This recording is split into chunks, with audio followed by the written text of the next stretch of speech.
Maqaan koo Asteer Girmaan jedhama. Bakki dhaloota koo Shanannaa Najibaatti godina Shawaa Lixaa Aanaa Ambooti. Manni barumsaan baradhu Aanaa Shan Duwwaa tokko kutaa torbaffaan baradhaa jechuudha. Umuriin koo waggaa 15. Haaluma kanaatiin maatii koorraa bahuutiin waraana mootummaa galmaa'ee sadarkaa leenjii si'a jahaaf leenjii fudhadhee bahee jechuudha. Bakkeen leenjii bakka raakuma kanatti leenjii tollee jechuudha. Bakkee masalxanyaa koo tolleetti leenjii ergan beetiin booda si'a jahaaf leenjii kana fudhadhee bahee jijjiirraatiin gara liyyu waahiliitti qayyaradhee ergan qayyaradheetiin booda magaalaa Jimmaatti galee jechuudha. Magaalaa Jimmaa Baajifaaritti ergan galeen booda ji'oota 3 achi keessa turuutiin gadee gara maatii kootti deebi'uu irra ga'e jechuudha. Gadee maatii kootti ergan deebi'eeti yeroo namni waraana kana keessa ture yeroo hundaa xeenaa xaabiyaa yookaan immoo waajjira poolisii kanarratti deddeebi'aa jechuudha hooggantoota ba'an. Yeroo kana taajinoonni yookaan ministeeronni aanaa kootii naa argu jechuudha deddeebi'anii. Naa arguutiin kan akka hoogganaa Immiruutti gaafatamaa waajjira sana qubana qaba jechuudha. Gaafa nan deebi'ee shananillee haadha kootu jira. Haati koo abbaan koo iddoo tokko hin jirani sababa kanaatiin gaafa nan bakkee sanatti deebi'u waajjirri poolisii sun lammanuu qubana qaba jechuudha. Aanaa Jibaat irra saanaan aanaa Noonnoo saananii qubana qabu jechuudha. Yeroo gara maatii kootti gaafa deebi'u meeshaa mootummaa lafa keessa galteetti jedhanii waraana mootummaa quba qabsiisuutiin jechuudha. Makkalaakaa waraana mootummaa kana quba qabsiisaniitiin booda waraanni kuni dhufanii maatii koorraa na dhuunfachuutiin sadarkaa kanarra nagaanii jechuudha. Gaafa isaan bukkee ga'ee jedhu kan dhuunfatamee xeenaa xaabiyaa ergan galeetiin booda qorannoon kuni natti dhiyaate jechuudha. Gooteettamoon goonennaan leenji'ee baheera. Fudhadhee baheera erga baheetii immoo badee galeeraan jedheen. Erga badee galteetii immoo jedhani isaan yookaan adabbii yookaan hidhaa kana natti kennuuf waan turaniif asitti nan hojjedha aanaa koo keessatti hojii naaf laadhaan jedheen. Hojii akkam hojjettan nan hojii akkasii nan hojjedha. Hojii tika waraana adda bilisummaa Oromoo yookaan diina keessan nan tiksan jedheen. Karama sochiisaan socho'an kaadhimaa yookaan immoo uummata fakkaachuutiin isaan nan hordofan jedhanii koreena jedhanii kanaatiin booda walii galtee godhannee erga kan walii nu galchiise koreena maareenii hoogganaa waraana biyyoota yookaan godinaalee yookaan immoo aanota garaagaraa irra jiran kan hoogganudha jechuudha. Namni kun nama guddaadha. Gaafatamaa waraana hundaatiif hin beekama. Ijoolleen hobboon isaallee qubana qabaachuutiin abbeen marrajaa matolaqaa jedhamu itti gaafatamaa dabballee kanaa kan barsiisu yookaan immoo odeessa sana akkaataa isaanitti wanti jedhanii waraana adda bilisummaa galeerraallee sassaabuutii yoo ta'e saabinoonni kun poolisoonni kun quba qabaachisuun ijoollee kana ijoollee hedduu leenjisan jechuudha. Kanaatiin booda aanaatiin erga ijoollee sun leenji'anii ba'aniitiin kan galee waan akkasii dubbadee quba qabsiisadhee nama jedhee birrii nuti ittiin walii murtoofne aanaatiin birrii walii galtiin keenya damoota akkuma waraana tokkotti sibiilii uffattee deemta uummata fakkaattee deemta. Fiinsi kana gaggeessitaa naan jedhanii birrii kana immoo waraanuma wajjiitii birrii 5,000 naa gala ture. Yoo milkeessite immoo birrii guddaa argatta naan jedhanii toleen jedhee gaafa dhaqee waraana kana bukkee ga'ee jedhu waraana adda bilisummaa Oromoo kanaani mucaa Aaffee Qeerroo jedhamu mucichi surmaa salphii qabna.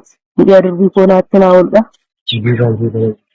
Achiitiin booda aanaa fi akka waraana tokkotti birrii 5,000 ji'a ji'aatti waraana mootummaa faana naa galaa jechuudha.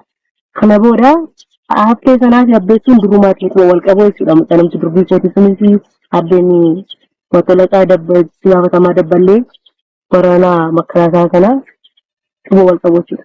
Aanaatiin cidha quba wal qabaachisee booda nama akkasii kana sitti erginaa mucaa dhalachuu aanaan jibaatudha.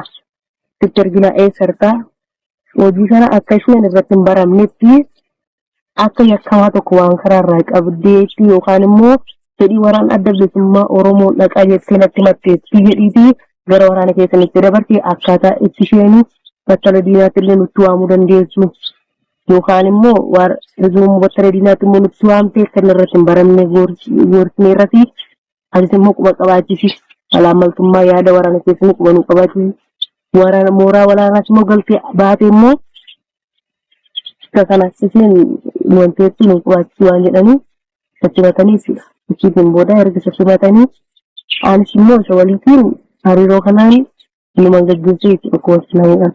Hariiroo kana erga gaggeessiin booda waraana kana bukkeetti biyyoota tokko ji'a tokko isaan bukkee tursiisanii jechuudha.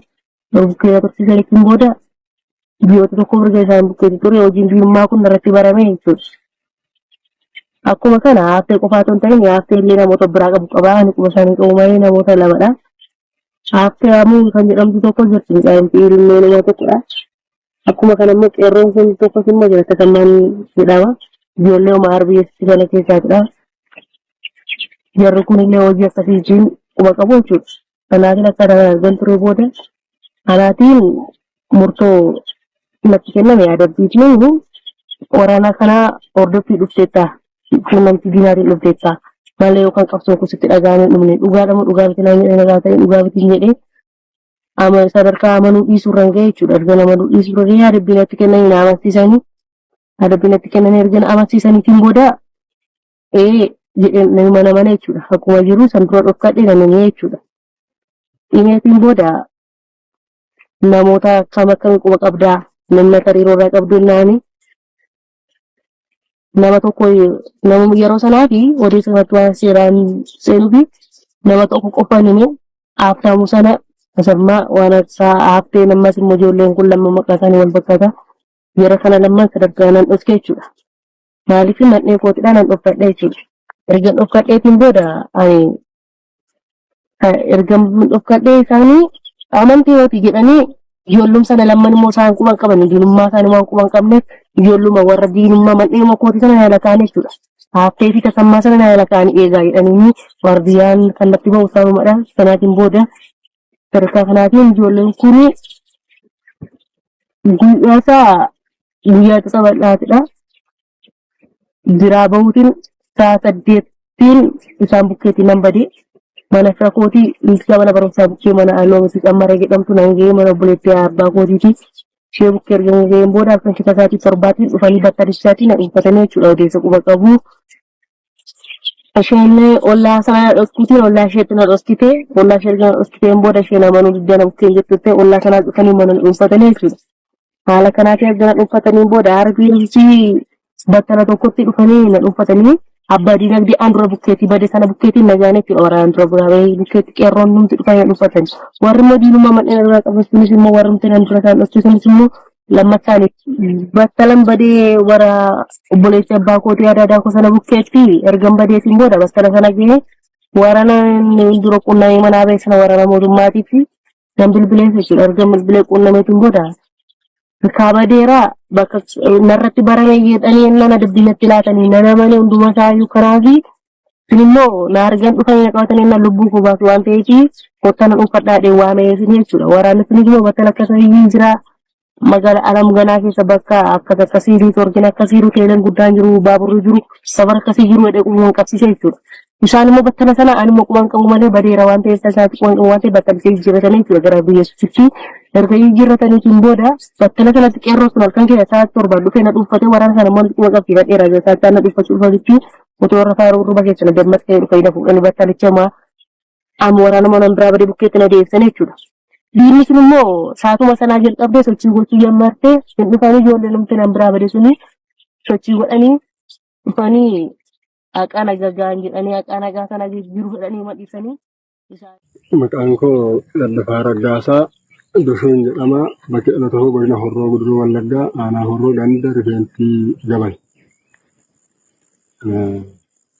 Ani tika kanan ta'ee hojjechaa ture Finfinnee keessatti hojjechaa ture.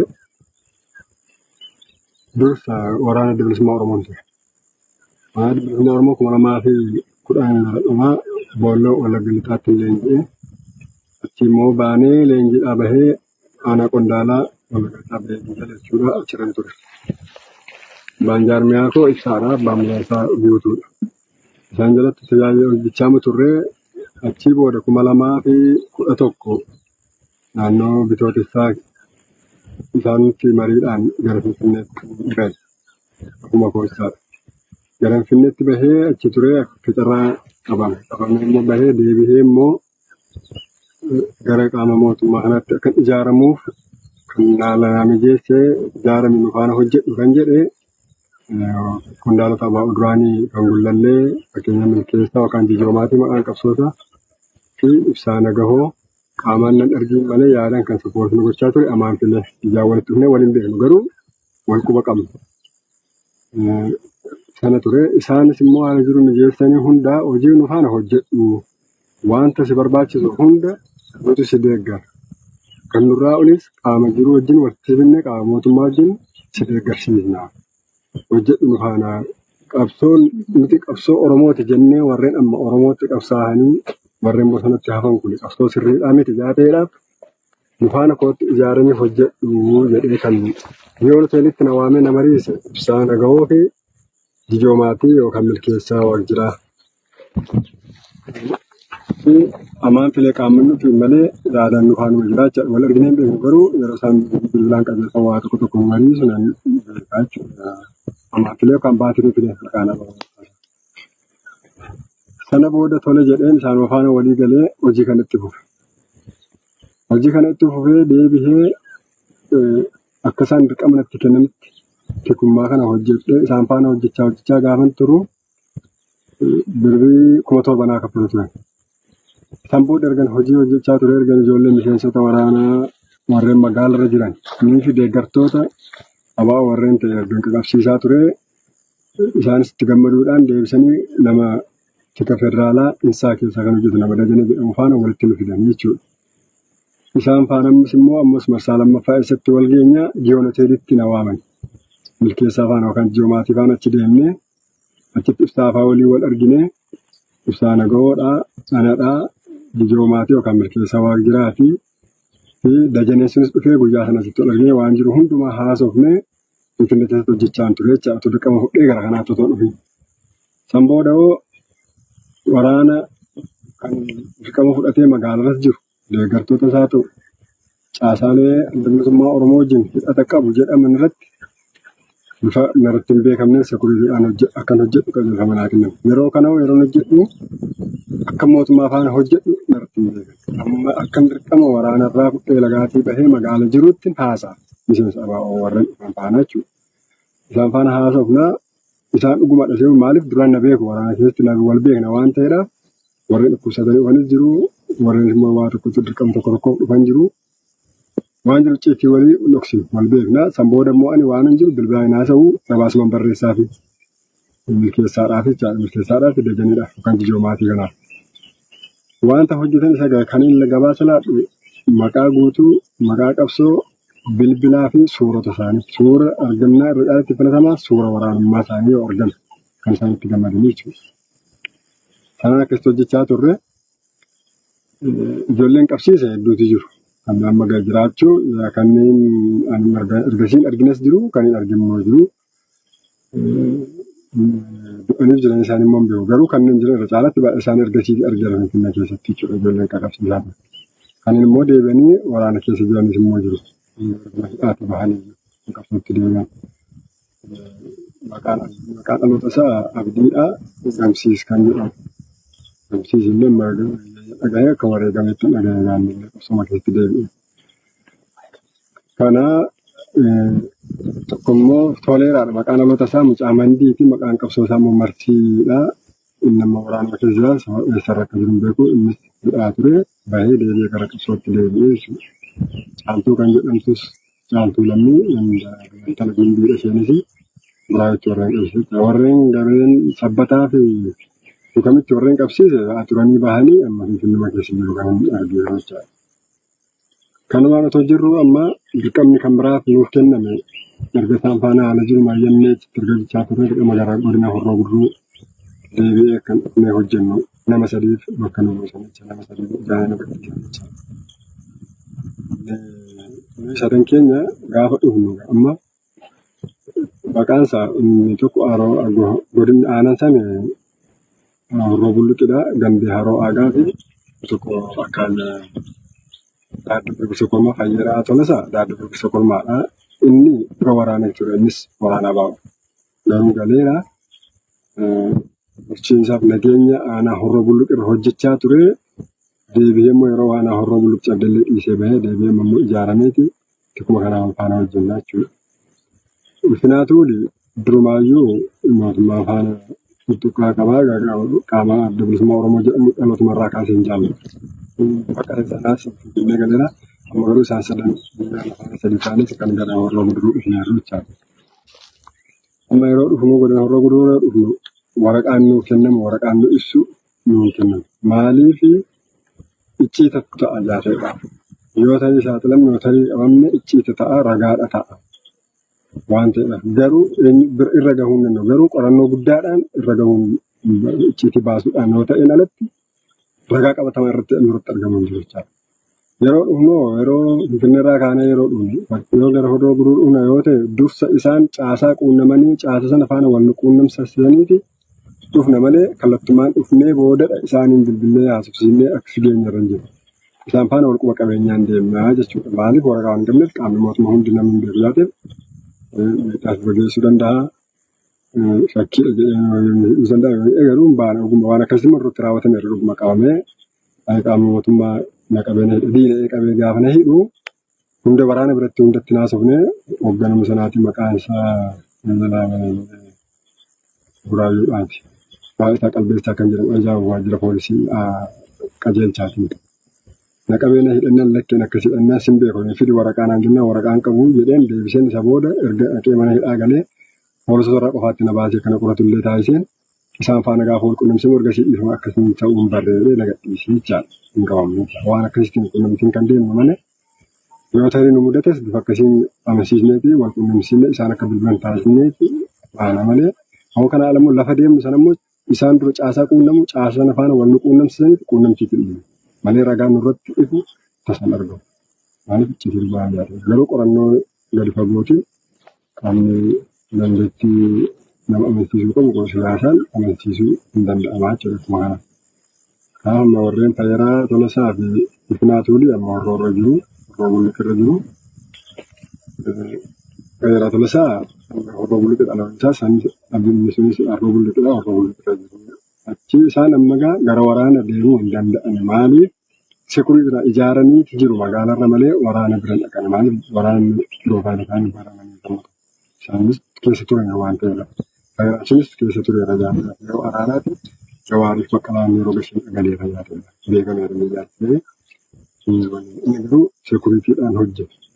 Hin beekama jaalala akka qaama mootummaa ta'e aanaanis godinis humna beeku jaalala inni safaan odeemme qaamni godina sana keessatti natti bu'ee jiru. Inni amantii beekamtii waan qabu. Ulfinaatuunis akkasuma beekamu.